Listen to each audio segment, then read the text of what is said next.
Praise the Lord. கர்த்தருடைய பரிசுத்த நாமத்துக்கு மகிமை.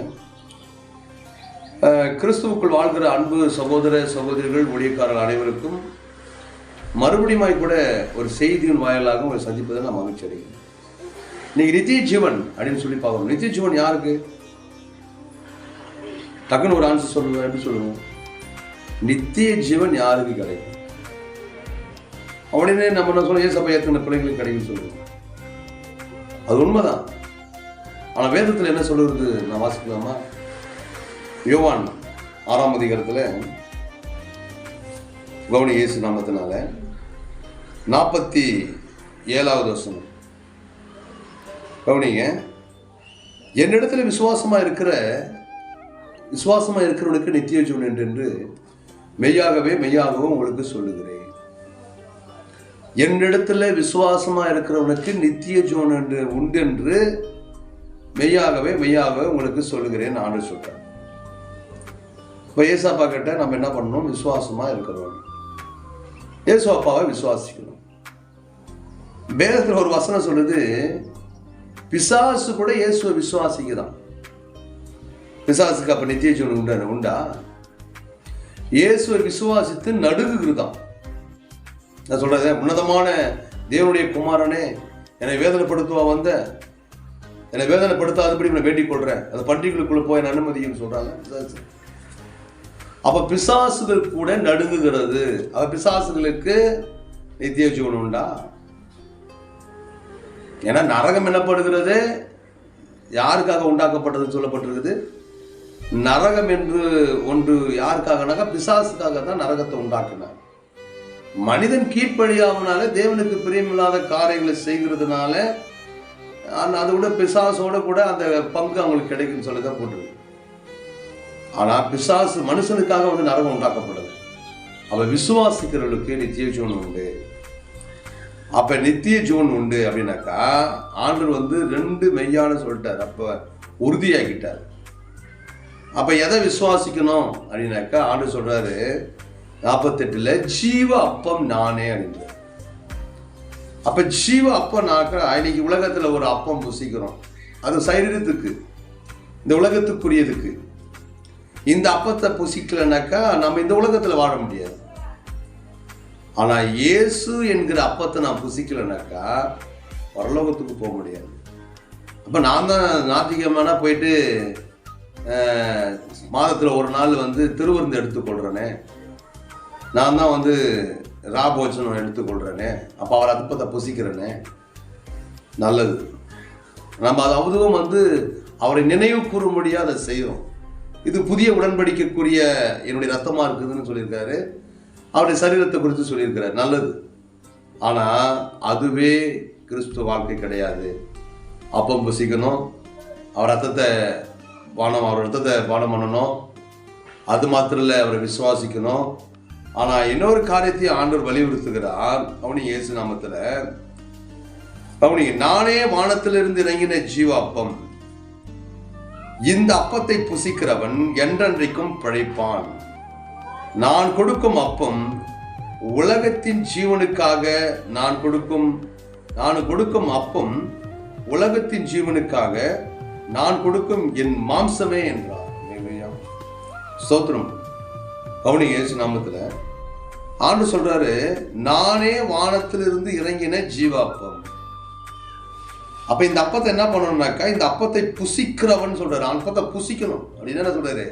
ஆண்டு சொல்றாரு, என்னுடைய அடிச்சுவடைகளை பின்பற்றுங்கள் அப்படின்னு சொல்லியிருக்கிறார். வசனத்தெல்லாம் காட்டிட்டே போனா ரொம்ப லேட் ஆகும். அதனால ஆண்டு சொல்லியிருக்கிறாரு, என்னுடைய அடிச்சுவடைகளை பின்பற்றுங்க. அப்ப இயேசுவை புசிக்கணும் அப்படின்னாக்கா, இயேசு கிறிஸ்து இந்த உலகத்துல வாழ்ந்தது போலவே அவரை ஏற்றுக்கொண்டிருக்கிற அல்லது அவரை புசிக்கிறவர்கள் செய்ய வேண்டும். ஆண்டுல உதாரணம்னாக்கா ஆண்டு சொன்னாரு, நான் பரிசுத்தர் ஆகையால் நீங்களும் பரிசுத்தராய் இருங்கள். அப்ப இயேசு பரிசுத்தராய் இருந்ததுனாலதான் பரிசுத்தமா இருக்க சொல்றாரு. அப்ப நம்மளால பரிசுத்தமா, சில பேர் சொல்லுவாங்க, ஐயோ அப்படிலாம் பரிசுத்தமா இருக்க முடியாது பிரதர், அது கடவுள், அவர் இயேசு, அவர் தெய்வம், ஆனா நம்மளால இருக்க முடியுமா அப்படின்னு சொல்றோம். அப்படி நம்மளால செய்ய முடியாது இருந்தா ஏசப்பா அந்த வார்த்தையை சொல்லியிருப்பாரா? நான் பரிசுத்தர் ஆகிய நீங்களும் பரிசுத்தரா இருங்கள்னு. அப்ப செய்ய முடிகிற காரியத்தை தான் ஆண்டவர் நமக்கு சொல்லியிருக்கிறார். அப்ப அவருடைய அடிச்சுவடைகளை யார் ஒருத்தர் பின்பற்றி அவரை விசுவாசிக்கிறார்களோ அவர்களுக்கு தான் நித்திய ஜீவன். அதை தான் வேதம் தெளிவா சொல்லுது, இந்த அப்பத்தை புசிக்கிறவன் என்றென்றைக்கும் பிழைப்பான்.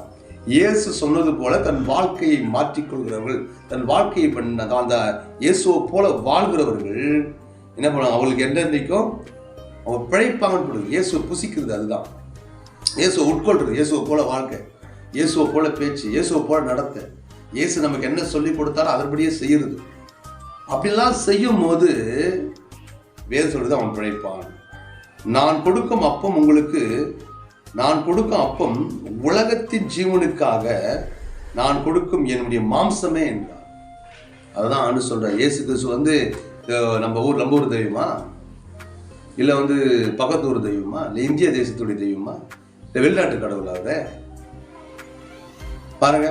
அப்ப அமெரிக்க தேசத்துடைய தெய்வமா, இல்லை இஸ்ரேலுக்கு மட்டும் தெய்வமா? அப்ப இயேசு கிறிஸ்து வேதம் சொல்றது உலகத்தின் ஜீவனுக்காக நான் கொடுக்கிற என்னுடைய மாம்சமே என்றார். இப்போ உலகத்தின் பாவத்தை சுமந்து தீர்க்கிற தேவ ஆட்டுக்குட்டியாதான் இயேசு வெளிப்பட்டார். இயேசு கிறிஸ்து ஏதோ ஒரு குக்கிராமத்துடைய தெய்வம் இல்லை, ஏதோ கிறிஸ்துவர்களுக்கு மட்டும் குல தெய்வம் கிடையாது. இயேசு கிறிஸ்து உலக ரட்சகர். இயேசு கிறிஸ்து உலகத்தின் பாவத்துக்காக சுமந்து தீர்க்க முடியா, உலகத்தின் பாவத்தை சுமந்து தீர்க்க முடியா தன்னுடைய மாம்சத்தை கொடுத்தவர், தன்னுடைய ரத்தத்தை கொடுத்தவர். அப்ப இந்த விசுவாசம் ஒவ்வொரு கிறிஸ்துவ பிள்ளைகளுக்குள்ள இருக்கணும். அவர் நம்முடைய குல தெய்வம் தான். எப்ப அவர் ஏற்றுக்கொண்ட பிறகு நம்ம குல தெய்வமா இருக்கிறாரு. ஆனா அவர் நமக்கு மட்டும் தெய்வமா? அவர் பிரதானமா கொடுக்கப்பட்ட கட்டளை என்ன? அதை விசுவாசிக்கிறோமா? அந்த வசனத்தை விசுவாசிக்கிறோமா? அந்த விசுவாசத்தின்படியே நாம் புறப்பட்டு போய் சகல ஜனங்களை சீசராக்குறோமா? இல்ல சீசராக்கி, ஆண்டு வேதத்துல வசனம் இருக்கு, இயேசு கிறிஸ்து அநேகரை சீசராக்கி ஞானஸ்தானம் கொடுத்தாருன்னு வசனம் இருக்கு. அவரே இந்த யோவான்ல தான் இருக்கு வசனம், அவரே அநேகரை சீசராக்கி ஞானஸ்தானம் கொடுக்கிறார். ஆனா நம்ம இன்னைக்கு அநேகரை விசுவாசியாக வைத்திருக்கிறோம். எத்தனை மாதம் அளவு, எத்தனை வருஷம் அளவு? 40 வருஷம் ஆனாலும் அவர்கள் விசுவாசியாகவே மறிக்கிறார்கள். இது எவ்வளவு பெரிய ஒரு அவல நிலை. ஏன்னா அவங்களோட பேங்க் பேலன்ஸ் அதிகமா இருக்குது இல்ல, அவன் பணம் கொடுக்குற ஆத்தமா இல்ல, அவங்கள விசுவாசியாக்கி விட்டு அவங்கள போயிட்டு ஒரு ஊழியக்காரனா மாற்றி விட்டுட்டா, அவங்கள போய் சீசரா மாற்றி விட்டுட்டா வருமானம் போயிடல அப்படின்னு தானே நம்ம நினைக்கிறோம். இல்ல, வேதம் சொல்லுது, அப்ப அவரை விசுவாசிக்கிறவன், இயேசு கிறிஸ்துவை விசுவாசிக்கிறவன், அப்ப அவர் செய்தது போலவே நாமும் செய்யும் போது நமக்கு நித்திய ஜீவன் உண்டு. ஏன்னா அவர் மாம்சத்தையே கொடுத்து இருக்கிறாருங்க. அல்லேலூயா. கவனி, இயேசு நாமத்தினால. இன்னொரு வசனத்தை கூட வாசிக்கிறேன். அதற்கு இயேசு அவர்களை நோக்கி, நீங்கள் மனுஷகுமாரனுடைய மாம்சத்தை புசியாமலும் அவருடைய ரத்தத்தை பானம் பண்ணாமலும் இருந்தால் உங்களுக்குள்ள ஜீவன் இல்லை என்று மெய்யாகவே உங்களுக்கு சொல்லுகிறேன். அப்புறம் ரத்தத்தை புசிக்கணும். ஏன் சொல்லுது? அவர் ரத்தத்தை புசித்து அது பானம் பண்ணாமல் இருந்தாங்கனாக்கா, மாம்சத்தை புசித்து அவர் ரத்தத்தை பானம் பண்ணாமல் இருந்தாங்கனாக்கா அவங்களுக்குள்ள என்ன இல்லைன்னு சொல்றாருனாக்கா, அவங்களுக்குள்ள ஜீவன் இல்லை. அப்ப இயேசு கிறிஸ்து ரத்தத்தை குறித்து நமக்கு ஒரு தெளிவு வேணும், ஒரு மாம்சத்தை குறித்து ஒரு தெளிவு வேணும். அவர் எதுக்காக அவர் பாடுபட்டார், எதுக்காக ரத்தம் சிந்தினார்? சும்மா நம்ம காலத்துக்கு இயேசப்பா அவர் குலதெய்வமா வச்சு அவர் வணங்குறதுக்காகவா, இல்லை போட்டாவா மாற்றி வணங்குறதுக்காகவா, இல்லை பக்கத்தில் ஒரு சூசி அப்புறம் போட்டுட்டு இல்லைன்னா மரியாதை கிட்ட குழந்தைய கொடுத்து குழந்தை இயேசுவை வணங்குறதுக்காகவா? எல்லாம் யோசித்து பாருங்க. அப்ப இதையெல்லாம் நாம் சரி செய்ய வேண்டும். அவர்களுக்கு தான் நித்திய ஜீவன் என்று வேதம் சொல்கிறது. பாருங்க, அது மாத்திரம் இல்லாம கவனி, இயேசு நாமத்தினால, என் மாம்சத்தை புசித்து என் ரத்தத்தை பானம் பண்ணுகிறவனுக்கு நித்திய ஜீவன் உண்டு, நான் அவனை கடைசி நாளிலே எழுப்புவேன். அப்பனா இந்த ரத்தத்தை புசிக்கிறது, அதாவது நல்ல மாம்சத்தை புசிக்கிறது, ரத்தத்தை பானம் பண்ணுகிறதுனாக்கா போயிட்டு திருவந்து எடுத்துட்டு சரக்கு அடிக்கிறதா? திருவந்து எடுத்துட்டு தவறான பாதையில, விபச்சாரத்துல, தவறான பழக்கத்தில் போறதா? வேதம் சொல்றது, என் மாம்சத்தை புசித்து என் ரத்தத்தை பானம் பண்ணுகிறவனுக்கு நித்திய ஜீவன் உண்டு, நான் அவனை கடைசி நாளில் எழுப்புவேன். அப்படின்னாக்கா ஏசப்போட நித்திய ஜீவன் உண்டுனாக்கா, அவர் பரிசுத்தராய் இருந்தது போல நாமும் அவருடைய ரத்தத்தை குறித்து, அவருடைய மாம்சத்தை குறித்து ஒரு அறிவு நமக்கு வேணும். அந்த அறிவின்படி தேவனுடைய சித்தத்தின்படி நாம் வாழும்போது, தேவனுடைய சித்தத்தின்படி தன்னுடைய கிரியில நடப்பிக்கும் போது, அவருக்காக தன்னை அர்ப்பணிக்கும் போது நமக்குள்ள நித்திய ஜீவனை கொடுக்க இயேசு வல்லவராக இருக்கிறார். பாருங்க, அது மாத்திரம் இல்லாம கவனிங்க, என் மாம்சத்தை புசித்து என் ரத்தத்தை பானம் பண்ணுகிறவன் என்னிலே நிலைத்திருக்கிறான், நானும் அவனை நிலைத்திருக்கிறேன். பாருங்க, அப்போ திருவந்து எடுத்துட்டு பாவம் சென்றதுலாம் கிடையாது. வேற சொல்றது, என் மாம்சத்தை புசித்து என் ரத்தத்தை பானம் பண்ணுகிறவன் என்னிலே நிலைத்திருக்கிறான். அப்படின்னா என்னது? அவருக்குள்ள தன்னோட வாழ்க்கையை நடத்துக்கிறான், அவரை போல வாழ்றான், அவரை போல சிந்தனை, அவரை போல அவர் சொல்றாரு இல்ல, அவரை போல. அப்ப நானும் அவனுக்குள்ளே நிலைத்திருக்கிறேன், அவங்களும் நிலைத்திருக்கிறாங்க கிறிஸ்துக்குள்ள. அதான் அருமையான வார்த்தை, அடிக்கடி யோசிக்கிறோம். ஒருவன் கிறிஸ்துக்குள்ள இருந்தால் புதிய சிருஷ்டியா இருக்கிறான், பழையவளெல்லாம் ஒளிந்து போயின, எல்லாம் புதிதாயின. அப்ப புதிய சிருஷ்டிக்குரிய அவன் நிலைத்திருக்கிறான் கிறிஸ்துக்குள்ள. அதே போல இயேசு அவனுக்குள்ள நிலைத்திருக்கிறான். அதனால கர்த்தருடைய பிள்ளைகளா இருக்கிற நாம இந்த கடைசி நாட்களிலே இந்த வேத வார்த்தையின்படி நாம் அவரை விசுவாசித்து அவருடைய கிரியின்படி நித்திய ஜீவனை கற்றுக்கொள்வோம். நாம் அவருக்குள்ளே கிரியை நடப்பிப்போம். கர்த்தர் தம்மை ஆசீர்வதிப்பாராக. ஆமென்.